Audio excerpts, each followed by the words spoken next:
আজি আমি আলোচনা কৰিম সমগ্ৰ সিস্টেম বা ব্যৱস্থাটোক লৈ পেলাই অসমৰ প্ৰেক্ষাপটৰ এটা উদাহৰণ আৰু ৰাষ্ট্ৰীয় প্ৰেক্ষাপটৰ কালি যেটো হৈ গল সেই সন্দৰ্ভত আমি আলোচনা কৰিম। প্ৰথমে আইছো অসমৰ প্ৰেক্ষাপটলৈ। হঠাৎ নাগালেণ্ডৰ মন জিলাত ডাৱৰ বিস্ফোৰণ হ'ল, তাৰপিছত বৰষুণ হ'ল, পুৱতি নিশা আছিল সেই কথাটো। দিনটো থাকিল কোনো ধৰণৰ সজাগ সচেতন নকৰিলে নৈপৰীয়া ৰাইজক বা শিৱসাগৰ, যোৰহাট বা নাজিৰা সেই অঞ্চলৰ লোকসমূহক কোনো ধৰণৰ সজাগতা নকৰিলে, ডাৱৰ বিস্ফোৰণ হোৱাৰ কথা নজনালে চৰকাৰ প্ৰশাসনে। যেনেকৈ কোনো বহিৰ ৰাজ্যত যেনে ধৰি লওক অৰুণাচলত যদি ডাৱৰ বিস্ফোৰণ হয় তেতিয়া ধেমাজি, লখিমপুৰ বা গহপুৰ সেই তেনেকুৱা অঞ্চলত আগতীয়াকৈ প্ৰশাসনে জাননী দি দিয়ে এটা মাইক লৈ পেলাই। কিন্তু কোনো ধৰণৰ আগতীয়া তেনেকুৱা নিদিলে, পুৱতি নিশা হোৱাৰ পিছতো তাৰ পাছদিনা থাকিল। তাৰ পাছত আবেলি ভাগলৈ যেতিয়া হুৰাহুৰে পানী আহিবলৈ ধৰিলে, আবেলি ঠিক সন্ধিয়া সময়ৰ পৰা, আৰু তাৰ পাছতে ৰাইজৰ নগুৰ নাগতি অৱস্থা। প্ৰশাসনৰ উদ্ধাৰ অভিযান চূড়ান্ত ব্যৰ্থ হোৱাৰ অভিযোগ উত্থাপিত হৈছে। বহু লোকে ঘৰৰ ছালত উঠিবলৈ গৈ পানীত পিছলি পৰি পেলাই মৃত্যুক আঁকোৱালি লৈছে। কিমান এক ভয়াৱহ পৰিৱেশ। সেই সমগ্ৰ সিস্টেমটো আচলতে কেনেকুৱা কি, ঠিক একেদৰে গুৱাহাটীলৈকে এতিয়া মন কৰক, কোনো ধৰণৰ ডাৱৰ বিস্ফোৰণ নাই, কোনো ধৰণৰ বৰষুণৰ ইমান দ্ৰুতগতিটো বৰষুণ অহা নাই। খুব বেছি আধা ঘণ্টা যদি বৰষুণ দিয়ে সমগ্ৰ গুৱাহাটীখন আপুনি চাব নোৱাৰে। কাৰণ অবিজ্ঞানসন্মত যিসমূহ নিৰ্মাণ কাৰ্য চলাই আছে, য'তে ত'তে জধে মধে নলা নিৰ্মাণ কৰিছে, নলাৰ বাহিৰত পানী, ড্ৰেইনেজ ছিষ্টেম একেবাৰে অনুন্নত, ফ্লাইঅভাৰ নিৰ্মাণৰ নামত নলা বন্ধ কৰি দিছে। এই সমগ্ৰ ছিষ্টেমটোৰ সন্দৰ্ভত আমি নৰ্থ ইষ্ট নাওৰ মুখ্য সম্পাদক পৰেশ মালাকাৰ ডাঙৰীয়াৰ পৰা প্ৰথমে আমি এই অসমৰ প্ৰেক্ষাপটত ঘটি থকা যিবিলাক দৃশ্য এইকেইদিনত, বিশেষকৈ বাৰিষাৰ দিনকেইটাত সমগ্ৰ বিষয়টো কি দৃষ্টিভংগীৰে চাব আপুনি? তোমাৰ অসমৰ বাকীবিলাকৰ নালাগে, কালি পৰহিদিনা গধূলিৰ পৰা কাইলৈ ৰাতিপুৱালৈকে শিৱসাগৰ, নাজিৰা, যোৰহাট, দিয়ক এই অঞ্চলত যিটো অৱস্থাৰ সৃষ্টি হৈছে, সোণাৰী, সেইটো বৰ সাংঘাতিক অৱস্থা। এতিয়া মই কালি গম পালোঁ, মোক মোৰ বন্ধু এজনে জনালে যে নাজিৰাত পানী আহিবলৈ আৰম্ভ কৰিলে আবেলি, আৰু প্ৰথমতে চোতাল, তাৰপিছত পানী ঘৰৰ ভিতৰত সোমাল, তাৰপিছত ভিতৰত সোমাই পানী বাঢ়ি আছে, বিচনা চলেগৈ, তাৰপিছত আৰু পানী বাঢ়ি আছে।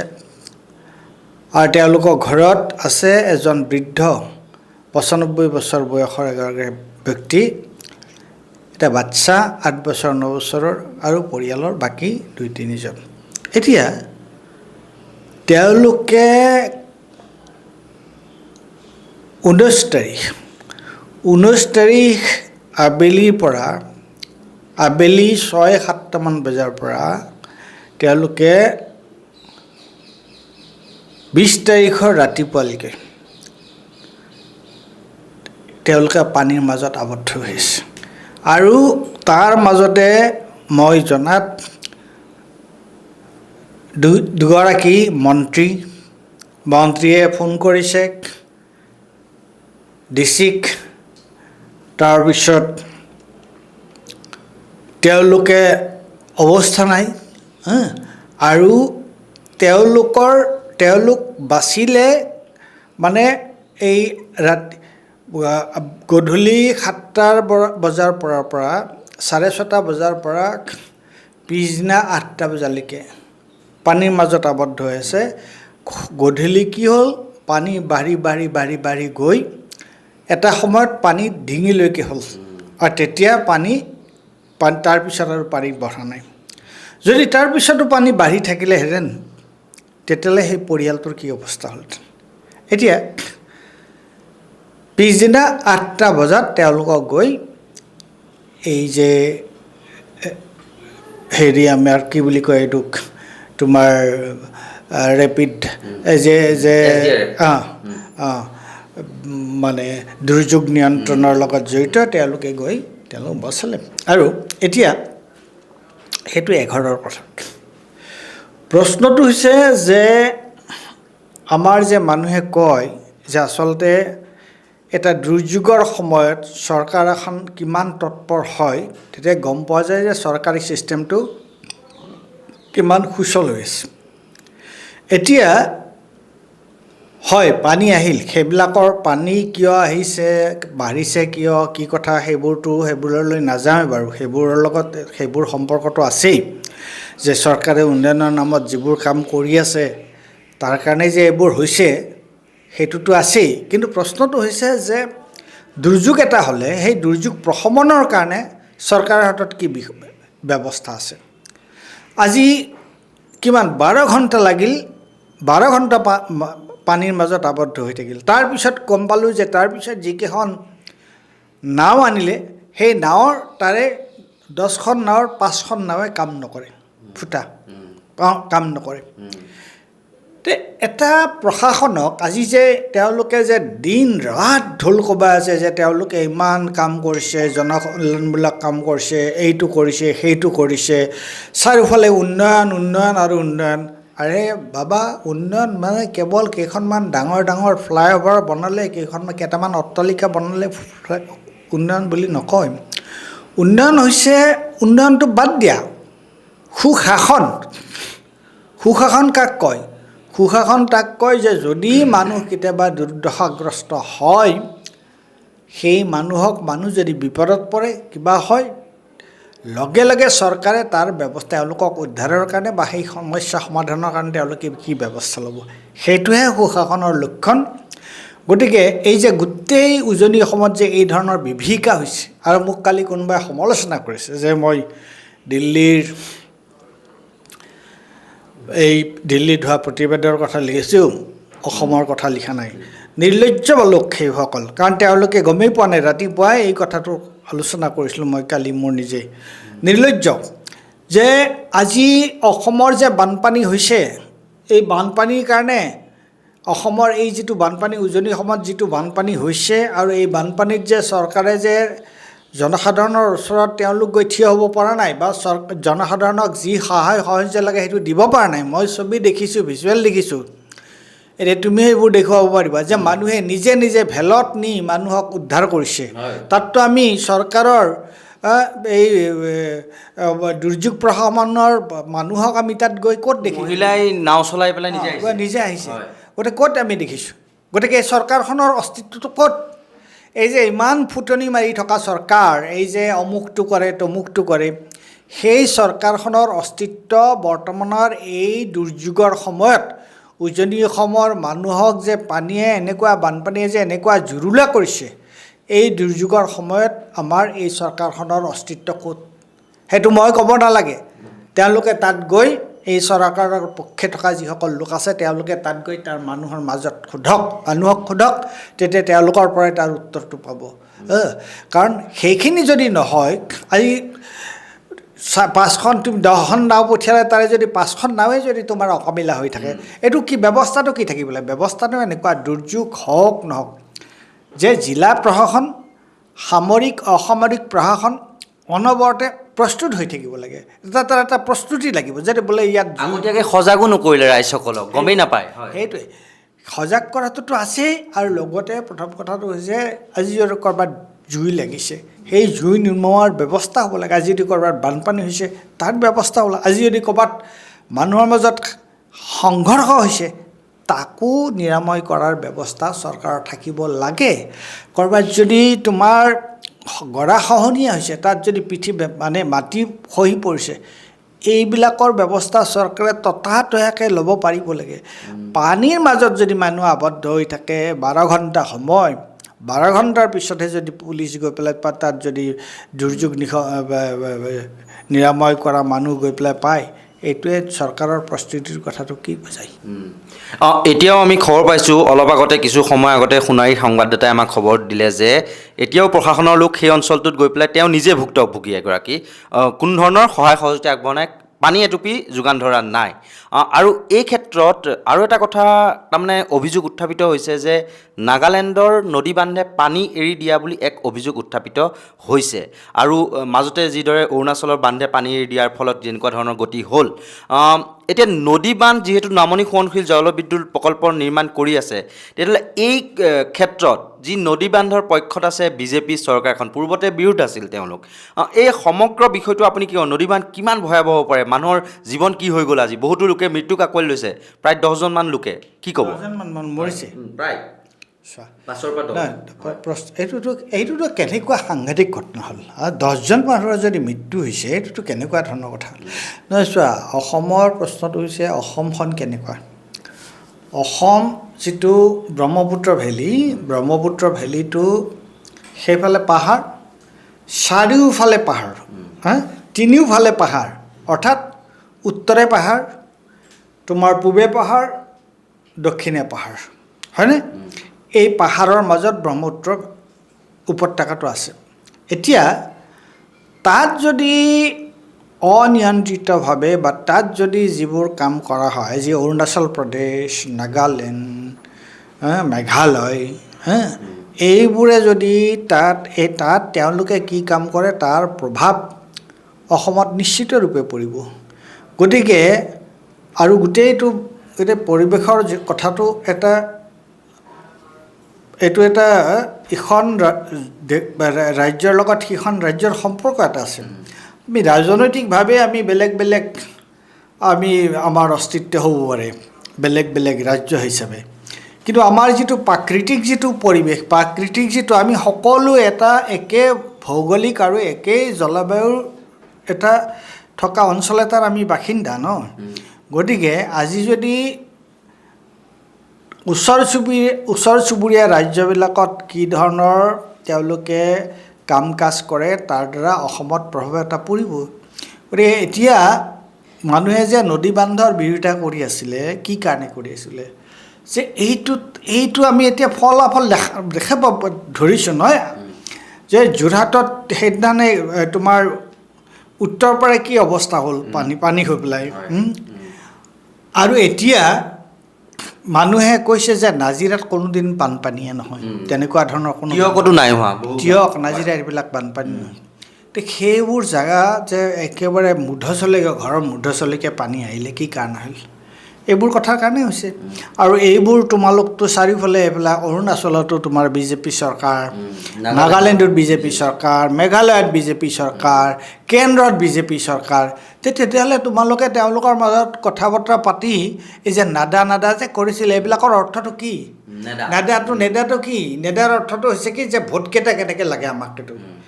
দেশৰ মানুহ য'ত মৰে মৰি থাকক কেৱল আমাক ভোট লাগে আৰু আমি চৰকাৰ গঠন কৰি আমি ৰাজভোগ কৰিব লাগে সেইটোৱে হৈছে নহয় এটা প্ৰাকৃতিক দুৰ্যোগ হোৱাৰ লগে লগে আমি দেখা চৰকাৰৰ আচল স্বৰূপটো ওলাই গৈছে এতিয়া হিমন্ত বিশ্ব শৰ্মাৰ পৰা আমি কিবা শুনিছোঁনে এই সন্দৰ্ভত তেতিয়ালৈকে কৈছেনে কিবা তেওঁ মানে উদ্ধাৰ অভিযান চলোৱা বুলি কৈছে ডাৱৰ বিস্ফোৰণৰ কাৰণে এইটো হ'ল বুলি কৈছে এটা যে মন্ত্ৰীসকল পূৰা তৎপৰ হৈ পৰিছে বুলি কৈছে এই তৎপৰ হৈ পৰিছে মন্ত্ৰীসকল দুজন মন্ত্ৰীৰ কথা মই নিজে ক'ব পাৰোঁ দুজন মন্ত্ৰীক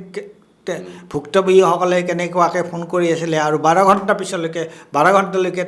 তেওঁলোকৰ ওচৰলৈ সাহাৰ্য আৰু এতিয়া যে মানুহবিলাকক লৈ গৈছে মানুহবিলাকৰতো চব বস্তু চব তিতি গ'ল তাততো নাজিৰা টাউনত চব বস্তু সামগ্ৰী দোকান চোকান চব বেয়া হৈ গ'ল চেচ গেলামালৰ দোকান বস্তু গ'ল সকলো গ'ল এতিয়া তাৰ মানুহক তেওঁলোকে দুমুঠি খোৱা তাৰপিছত তেওঁলোকৰ স্বাস্থ্যজনিত যিবিলাক প্ৰশ্ন সেইবিলাকৰ কি হ'ব এতিয়া তেওঁলোকে শৌচ পেচাব ক'ত কৰিব কি হ'ব কি নহ'ব সেইবিলাক এইটো ধেমালি নেকি এদিনৰ বানপানী হ'ল বুলি নহয় এতিয়া গোটেই বানপানী সময় যদি এটা ঘৰত তোমাৰ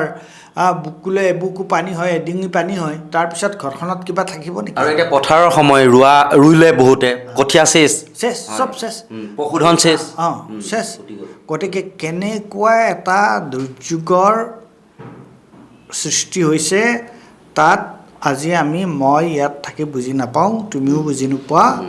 তাত যে মানুহ আছে তেওঁলোকেহে বুজি পাব। আমি আনকি কিছুমান কথা কল্পনাও কৰিব নোৱাৰোঁ। আমি আমি নিজে এইটো যিহেতু ভুক্তভোগী নহয়, আমি কল্পনাও কৰিব নোৱাৰোঁ। গতিকে তেনেকুৱা স্থলত এতিয়ালৈকে চৰকাৰে কি কৰিছে সেইটো অত্যন্ত গুৰুত্বপূৰ্ণ কথা। আৰু এইটোৱে মই কৈছোঁ যে আচলতে তেওঁলোকৰ এটা প্ৰশাসনিক তৎপৰতা তেওঁলোকৰ নাই কাৰণে আজি মানুহৰ এই দুৰ্যোগটো হৈছে। গুৱাহাটী প্ৰসংগলৈ আহিছোঁ। ফ্লাইঅভাৰ এখনৰ পাছত আন এখন নিৰ্মাণ কৰি আছে। 300 মিটাৰ আঁতৰত বিৰুবাৰীত দুখনকৈ ফ্লাইঅভাৰ আছে, পৃথ্বীৰাজ উৰণ সেতু আৰু এখন নামটো মই পাহৰিছোঁ। আৰু সেই অঞ্চলটোত পূৰ্বতে বানপানী হোৱা নাছিল, কিন্তু এতিয়া গোটেই বানপানীয়ে ভৰি পৰিছে। মালিগাঁও অঞ্চলত কিছু পৰিমাণে পূৰ্বতে বানপানী হৈছিল যদিও যেতিয়াৰ পৰা ফ্লাইঅভাৰখন বনালে তাৰপিছতে বানপানী আৰম্ভ হৈ গ'ল। আৰু এতিয়া আমি দেখিবলৈ পাইছোঁ যে য'তে ত'তে নলা নিৰ্মাণৰ নামত গাঁত খান্দি থৈ দিছে। নলালৈ পানী নোসোমোৱাকৈ ৰাস্তাত এতিয়া পানী জমা হৈ নতুনকৈ সেই অঞ্চলত বানপানীৰ সৃষ্টি হৈছে। সমগ্ৰ বিষয়টো আপুনি গুৱাহাটীৰ ক্ষেত্ৰত কি ক'ব? কথা একেই ধৰণৰ, মানে অবৈধ নিৰ্মাণ কাৰ্য। আজি মই এটা পোষ্ট দেখিছোঁ সামাজিক মাধ্যমত, মোৰ যোৰহাটৰ বন্ধু এজন লিখিছে যে এতিয়া তেওঁলোকে তাৰ নৰ্দমাৰ তলৰ এই যিবিলাক মলি সেইবিলাক তেওঁলোকে চাফা কৰিবলৈ লৈছে নৰ্দমা এতিয়া। গতিকে কথাটো তেনেকুৱা। এতিয়া গুৱাহাটীত এই কথাটো আমি আগতেও আলোচনা কৰিছোঁ, আগতেও কৈছোঁ যে এটা অঞ্চলৰ যদি তেনেকুৱা ধৰণৰ দলং নিৰ্মাণ কৰা হওক, ফ্লাইঅভাৰ নিৰ্মাণ কৰা হওক, নৰ্দমাৰ কথা হওক, তোমাৰ নদী পৰিষ্কাৰ কৰাৰ কথা হওক, এই গোটেইবিলাক এটা ইণ্টিগ্ৰেটেড প্লেন এটা হ'ব লাগিব। এটা ইটো বিষয়ৰ লগত সিটো বিষয়ৰ সম্পৰ্ক থকা এটা পৰিকল্পনা হ'ব লাগিব। আৰু সেইটো যিহেতু কৰা নাই, নিজৰ মৰ্জিমতে বস্তুটো কৰি আছে, বেলেগ নালাগে। আজি যিখন উৰণ সেতু কি নাম দিছে এইখন, এই যে মানে এইখন যে দীঘলী পুখুৰীৰ পৰা সেইখনৰ নামটো কি দিছে, এই যে নিউ গুৱাহাটীলৈকে যোৱা সেইখনৰ নাম কি নাম দিছে তেওঁলোকে? যিয়ে নহওক, যিয়ে নাম নিদিয়ক, এতিয়া সেইখনলৈ গৈ তুমি চোৱা, এইফালৰ পৰা যদি মই যাওঁ গৈ দেখা পাওঁ যে তেওঁলোকে এতিয়া দলং সেইখন উৰণীয়া সেতুখন তেওঁলোকে ভাল কৰি আছে, বাওঁফালে ভাল কৰি আছে, গোটেইখন ভাল কৰি আছে। 10 বজাৰ পৰা বন্ধ নিশা। তোমাৰ এতিয়া এই কথাটো কাৰ চকুত আঙুলি দি ক'ব লাগিব যে তুমি নিৰ্বাচনৰ আগতে, বিধানসভা নিৰ্বাচনৰ আগতে তুমি জোৰ জবৰদস্তি কৰি সেই ফ্লাইঅভাৰখন বনাই দিলা, উৰণীয়া সেতুখন বনাই দিলা আৰু বনাই দিয়াৰ পিছত এতিয়া হৈছে তাত সেইটো অৱস্থা। গতিকে উন্নয়ন হ'ব নালাগে, দলং নালাগিব, ফ্লাইঅভাৰ নালাগিব, এইবিলাক কথা কোৱা নাই। কিন্তু উন্নয়ন হ'ব লাগে পিপল চেণ্ট্ৰিক, গুৱাহাটীৰ মানুহৰ সুবিধা অসুবিধাটো কেন্দ্ৰ কৰি যদি উন্নয়ন হয়, পৰিকল্পনা কৰা হয়, তেতিয়াহ'লে এই বেমেজালিবিলাক নাথাকে বা এই বেমেজালিবিলাক তুলনামূলকভাৱে কমিব। কিন্তু তাৰ যদি অন্য মতলব থাকে নহয়, ৰাজনৈতিক মতলব থাকে, ভোটৰ মতলব থাকে, তেতিয়াহ'লে এইটোৱে হ'ব। এতিয়া আমি চকুৰ আগত সেইটোৱে দেখা পাই আছোঁ নহয়। আজি গোটেই মহানগৰখন গুৱাহাটীত কালি কেনেকুৱা দুৰ্যোগৰ সন্মুখীন হ'ল। আজি গুৱাহাটীৰ এই মুহূৰ্তত আটাইতকৈ ডাঙৰ সমস্যা কি? মই ভাবোঁ যে গুৱাহাটীৰ এই মুহূৰ্তত ডাঙৰ সমস্যা তিনিটা। কি? এটা হৈছে যান জঁট, ইফালৰ পৰা মানুহ সিফালে যাব নোৱাৰে, যান জঁট 1 নম্বৰ। 2 নম্বৰটো হৈছে তোমাৰ ৱাটাৰ লগিং, পানী জলমগ্ন হৈ যায়, কৃত্ৰিম বান চাৰিওফালে। 3 নম্বৰটো কি? অঞ্চলে অঞ্চলে খোৱা পানী। এইকেইটা গুৱাহাটীৰ এটা বৰ ডাঙৰ সমস্যা। এইকেইটা সমস্যা যোৱা সময়ছোৱাত আমি তাৰ কিবা সমাধান দেখা পাইছোঁ নেকি? একো দেখা নাই। দিনক দিনে সমস্যা জটিলৰ পৰা জটিলতৰ হৈ গৈ আছে। আজি মই গাড়ীখন লৈ বেলতলৰ পৰা বা ডাউন টাউনৰ পৰা চানমাৰীলৈ যাবলৈ ভয় লাগে, কিয়নো কিমান সময় তাত আবদ্ধ হৈ থাকিব লগা হয় কোনো ঠিকনা নাই। কালি মানুহ আহিবৰ কাৰণে মানুহে কৈছে যে মানুহ গুৱাহাটীৰ পৰা, মানে গুৱাহাটীৰ সিটো মূৰৰ পৰা, আজি উত্তৰ গুৱাহাটী বা আমিনগাঁৱৰ পৰা গুৱাহাটী ইটো মূৰলৈ আহিবলৈ মানুহক 3 ঘণ্টা সময় লাগিছে এইটো কি হ'ল এইটো কি উন্নয়ন হ'ল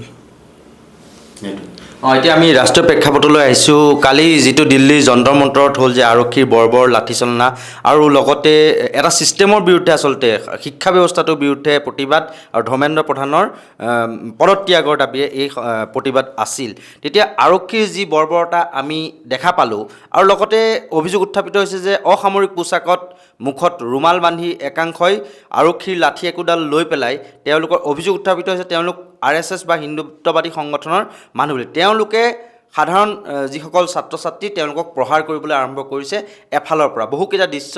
বন্দী হৈ ৰৈছে সমগ্ৰ বিষয়টোৰ সন্দৰ্ভত আপুনি কি ক'ব আপুনি যেটো এটা প্ৰাসংগিক প্ৰশ্ন কৰিছেই তথাপিও থুলমূলকৈ আপুনি কি ক'ব এই সন্দৰ্ভত এইটো প্ৰথম কথাটো হৈছে যে ধৰ্মেন্দ্ৰ প্ৰধানটো এতিয়া বাৰু ইছ্যু নহয় যদিও আন্দোলন সদায় তেনেকুৱা ধৰণৰ কিবা এটা ইছ্যুৰ পৰা হয় আজি এওঁলোকে এই চৰকাৰখনে 2014 চনৰ পৰা এতিয়ালৈকে তেওঁলোকে মানুহৰ ওপৰত যি ধৰণৰ তেওঁলোকে আধিপত্য বিস্তাৰ কৰি আছে নহয় যে তেওঁলোকে যে মানুহৰ কথা নুশুনে যি মন যায় তাকে কৰে তাৰ বিৰুদ্ধে কালি দিল্লীত যিটো প্ৰতিবাদ হ'ল সেইটো তাৰ বিৰুদ্ধে এটা প্ৰতিবাদ মনত ৰাখিবা যে এই প্ৰতিবাদ কিন্তু হয় ৰাজনৈতিক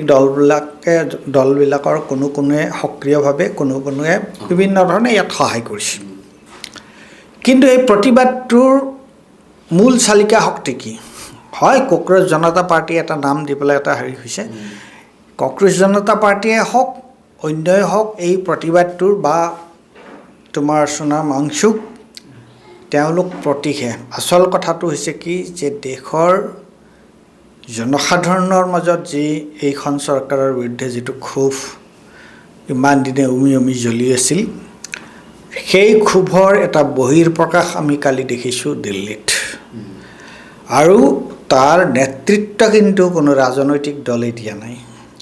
তাৰ নেতৃত্ব দিছে ৰাজনৈতিক দল বা অন্যান্য ছাত্ৰ সংগঠন ইয়াৰ লগত আছে কিন্তু তাৰ নেতৃত্ব দিছে যুৱক যুৱতীয়ে ছাত্ৰসকলে গতিকে সেইটোৱে হৈছে আটাইতকৈ আশাপ্ৰদ কথা আৰু তুমি যিটো গতিকে এই যে মানুহ যে প্ৰথম কথা ৰাজপথলৈ যে মানুহ ওলাই আহিছে এই চৰকাৰক অমান্য কৰি চৰকাৰৰ এই দমন নিপীড়নক কেৰেপ নকৰাকৈ ভয় নোখোৱাকৈ মানুহ যে ৰাস্তালৈ ওলাই আহিছে সেইটো হৈছে এটা অত্যন্ত গুৰুত্বপূৰ্ণ দিশ 2 নম্বৰ কথা যিটো তুমি ক'লা যে পুলিচৰ যিটো নিৰ্যাতন এই পুলিচৰ যিটো নিৰ্যাতন আৰু পুলিচৰ লগত আচলতে পাৰ্থক্য বিশেষ নাই এই যে অপোচাকী আৰু পোচাকী পাৰ্থক্য বৰ বেছি নাই কিয়নো অপোচাকীসকলেইতো পোচাকীসকলক এতিয়া পৰিচালনা কৰি আছে নাই জানো এতিয়া RSS বিজেপিয়ে এই পোচাকীসকলক পৰিচালনা কৰি থকা নাই কিন্তু তেওঁলোক ইমানেই উগ্ৰ আৰু তেওঁলোক ইমানেই ক্ষমতা মতলীয়া মোৰ এই কথা কোৱাত এক বিন্দু ধৃষ্টতা নাই মই ইতস্ততা নকৰোঁ যে তেওঁলোক ইমান ক্ষমতা মতলীয়া যে তেওঁলোকে নিজে আহি এই সাধাৰণ ৰাইজক মাৰপিট কৰিবলৈ তেওঁলোকে কুণ্ঠাবোধ নকৰে তেওঁলোকে পুলিচ লগাই দিয়াই নহয় তেওঁলোকে নিজেও আহি এই পাশবিক যিটো আনন্দ মানুহক মাৰপিট কৰি সেইটো ল'ব বিচাৰে সেইটোৱে আমি দেখা পাইছোঁ কিন্তু ৰাইজ ছাত্ৰ ছাত্ৰীসকল তেওঁলোকে অত্যন্ত ধৈৰ্য সহ্য আৰু সহনশীলতাৰে তেওঁলোকে তাৰ প্ৰত্যুত্তৰ দিছে কাৰণ তেওঁলোকে জানে যদি ছাত্ৰ ছাত্ৰীসকলে যিসকলে আন্দোলনৰ নেতৃত্বত আছে তেওঁলোকে যদি হিংসাত্মক কাৰ্যত লিপ্ত হয় তেতিয়াহ'লে চৰকাৰৰ কাৰণে আটাইতকৈ সহজ হ'ব এই আন্দোলনটো মষিমূৰ কৰা তথালিকে সেই উপলব্ধি তেওঁলোকৰ আছে আন্দোলনৰ নেতৃত্বত আছে তাত কালি যিসকল ছাত্ৰ ছাত্ৰী গোট খাইছে স্বতঃস্ফূৰ্তভাৱে চাৰিওফালে মই দিল্লীত বহুদিন থকা মানুহ গতিকে মই দিল্লীৰ ৰাস্তা ঘাট সকলোবোৰ চিনি পাওঁ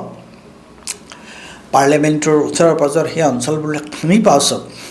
গতিকে বিভিন্ন ৰাস্তাৰে তালে মানুহ আহিছে যোগেন্দ্ৰ যাদৱে বৰ সুন্দৰ এটা ভিডিঅ' কৰিছে যে বিভিন্ন ৰাস্তাৰে তালে মানুহ আহিছে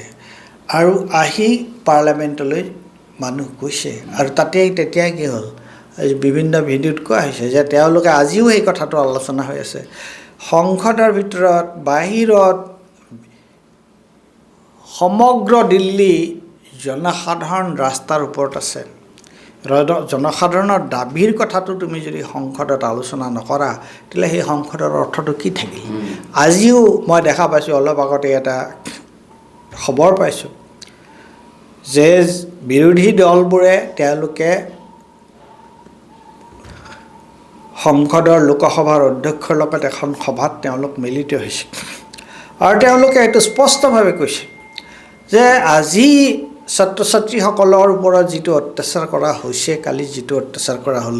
সেইটোৰ কথা যদি আমি আলোচনা কৰিব নোৱাৰোঁ সংসদত তেতিয়াহ'লে আমি কি আলোচনা কৰিম গতিকে এইটোৱে আচলতে ভাৰতীয় জনতা পাৰ্টীৰ চৰকাৰক অত্যন্ত শলঠেকত পেলাইছে তেওঁলোক ভীতিগ্ৰস্ত হৈ পৰিছে আৰু কালিতো সেই যেতিয়া আন্দোলনে তীব্ৰ ৰূপ ধাৰণ কৰিছিল সেই সময়ততো বহুতে কৈছে যে ভাৰতৰ প্ৰধানমন্ত্ৰী নৰেন্দ্ৰ মোদীয়ে যে তেওঁলোকে পাৰ্লামেণ্টৰ গেট বন্ধ কৰি দিলে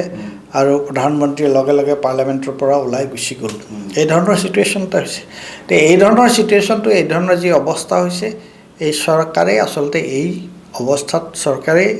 ইন্ধন যোগাইছে কিয়নো তেওঁলোকে গণতান্ত্ৰিক আন্দোলন শান্তিপূৰ্ণ আন্দোলনক মৰ্যাদা দিব নাজানে তেওঁলোকে কেৱল দমন নিপীড়নৰ কথাটোহে বুজি পায় কিন্তু ইয়াৰ ফলাফল ভাল নহ'ব আৰু ভাৰতৰ জনসাধাৰণ ওলাই আহিছে ছাত্ৰ যুৱকৰ নেতৃত্বত এইটো মই ক'ম যে আৰম্ভণিহে নিশ্চয়কৈ আমি আচলতে সমগ্ৰ ছিষ্টেমটো দুটা উদাহৰণে আপোনালোকক বুজোৱাৰ বাবে চেষ্টা কৰিলোঁ ক'ত আচলতে কেৰুণ আছে সেয়া যদি আপুনি দেখুৱাবলৈ যায় বা সঠিকভাৱে সেয়া ৰূপায়ণ কৰিবলৈ যদি উদাহৰণসহ আপুনি বুজাই দিয়ে তেতিয়াহ'লে আপুনি হৈ পৰিব অসম বিৰোধী বা দেশ বিৰোধী তেওঁলোকে সেইকেইটা উপমা আপোনাৰ বা মোৰ ওপৰত জাপি দিব আৰু কোনো ধৰণৰ কিন্তু সমাধানৰ বাবে চেষ্টা নকৰে আজি পৰেশ মালাকাৰ ডাঙৰীয়াই কোৱাৰ লেখীয়া যেতিয়া বানপানী হয় বানপানীৰ পিছৰ যিটো জনতাৰ দুখ বা দুৰ্দশাৰ ছবিখন যেতিয়া আমি দেখোঁ তেতিয়াহে বুজি পোৱা যায় প্ৰকৃতাৰ্থত ওপৰে পূৰা ঢাক ঢোল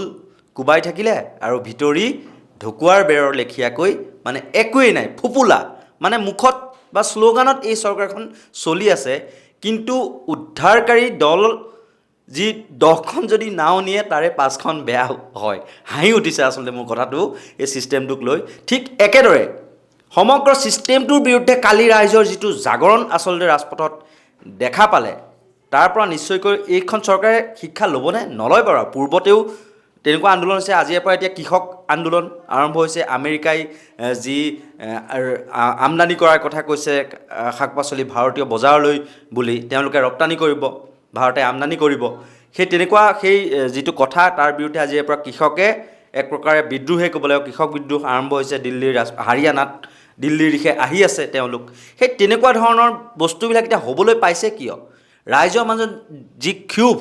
সেই ক্ষোভ প্ৰশমন কৰিব কোনে এই চৰকাৰৰ দায়িত্বৰ কৰ্তব্য আছিল নে নাই গতিকে সেই সমগ্ৰ ছিষ্টেমটোৰ বিষয়ে আজি আপোনালোকক কিছুমান উদাহৰণৰ জৰিয়তে মই আৰু পৰেশ মালাকাৰ ডাঙৰীয়াই বুজাই দিয়াৰ বাবে চেষ্টা কৰিলোঁ এনেকুৱা ধৰণৰ সত্য নিৰপেক্ষ নিৰ্ভীক বিশ্লেষণৰ বাবে আপোনালোকে চাই থাকিব নৰ্থ ইষ্ট নাও আৰু ইয়াৰ লগে লগে মই কল্পজ্যোতি শইকীয়াই বিদায় লৈছোঁ ধন্যবাদ